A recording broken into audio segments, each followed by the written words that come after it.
여러분들 택배와 송금은 다르잖아요. 택배는 내가 그 미국에 있는 내 딸한테 진짜로 내가 담근 김치를 보내면 그 김치가 가야지, 그걸 뭐 택배 업체가 비슷한 거라 그래가지고 종갓집 김치로 바꿔가지고 전달하면 여러분들이 가만히 있겠습니까? 근데 돈은요, 돈은 직접 가는 게 아니잖아요. 그죠? 환치기 모델에 의해 가지고 내가 준 돈이 가는 건 아니고 내가 준 신용이 가는 거죠. 거기서 이렇게 따로 전달이 되잖아요. 비트코인은 직접 가거든요. 그러니까 여러분들 비트코인 수수료 비싸다 이러는데 그것도 약간의 상당히 과장된 거지만 어쨌건 네, 그건 나중에 하기로 하고요. 비트코인은 직접 가는데 그럼 비트코인도 나중에는 직접 안 가겠네요. 그렇죠. 비트코인도 직접 안 가고 비트코인을 담보로 해가지고 간접적으로 신용이 갈 수 있겠죠. 그것이 바로 여러분들이 쉽게 생각하면 그게 레이어 구조입니다. 그래서 그 방법을 비트코인이라는 걸 놔두고 비트코인의 어떤 보증하는 또 다른 징표가 가냐, 이런 문제거든요. 근데 지금 비트코인은 P2P 상태에선 직접 가요. 그 자체가 가는 거죠.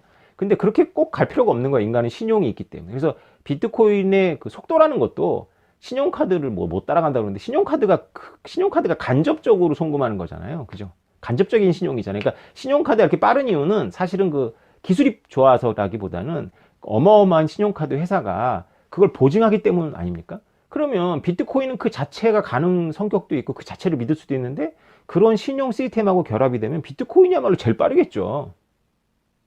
그죠? 그러니까 비트코인은 종이 현금은 스스로 걸어 다니지 못하잖아요. 스스로 이렇게 뭐 내가 종이 비행기 만들어서 날려봐야 얼마 가지도 못하고 안전하지도 않은데 비트코인은 그 자체가 간다니까요. 그 종이돈하고 게임이 안 돼요. 근데 비트코인은 종이돈에 대응하는 개념인데 비트코인을 가지고 신용 시스템 전체가 동원된 신용카드랑 비교한단 말이죠. 이게 말이 됩니까?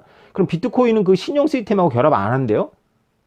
결합하는 방법이 두 가지가 있어요. 하나는 뭐냐면은 믿을 수 있는 제3자의 도움 없이 결합하는 거. 그것도 연구하고 있고 그것도 수학적으로 많은 부분이 증명이 됐죠. 그것도 어마어마한데 저는 경영경제를 공부했다고 제가 강조하는데 그래서 머리가 좀 이런 부분에서 유연합니다. 그렇게 강박이 없어요. 그것도 좋고 신용카드를 떠받치고 있는 신용 시스템하고 결합하는 거는 왜 안 돼? Why not? 그러면 엄청나게 빨라지겠죠?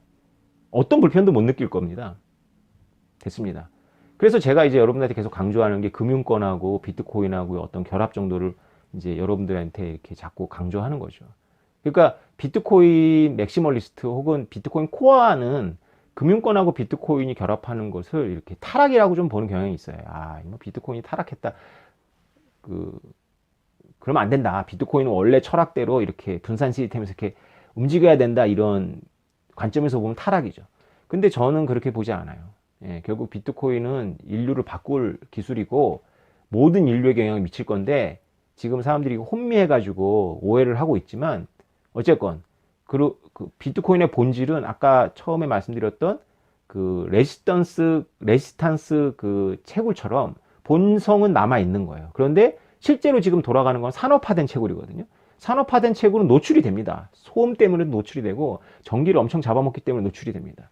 다시 말해서 대중들이 일반적으로 사용하는 비트코인은 노출이 돼요. 그래서 어떤 형식으로 간에 정부랑 같이 갈 수밖에 없어요. 그런데 정부가 삐끗 잘못해서 판단을 잘못해가지고 이거를 없애겠다고 하면 또 안 없어지는 거죠. 그러면 또 쫙 밑바닥, 정말 비트코인의 근성으로 쫙 또 나오는 거죠. 인터넷하고 굉장히 닮았죠. 인터넷의 그 TCP IP하고 지금 게임하는 그런 사용하면서 실시간 스트리밍하고 이게 전혀 다른 거거든요. 다른 시스템인데 같이 있죠. 인터넷에. 비슷한 겁니다. 이걸 레이어 구조라고 하는데 중층적 구조라고 합니다. 그래서 여러분들이 비트코인의 제 강의를 들으면서 정말 수없이 많은 질문들이 쏟아져 나오는데 이게 언어를 따라가면 모순에 빠집니다. 그러니까 진짜 원리를 이해하시고 여러분들이 감격을 하셔야 돼요.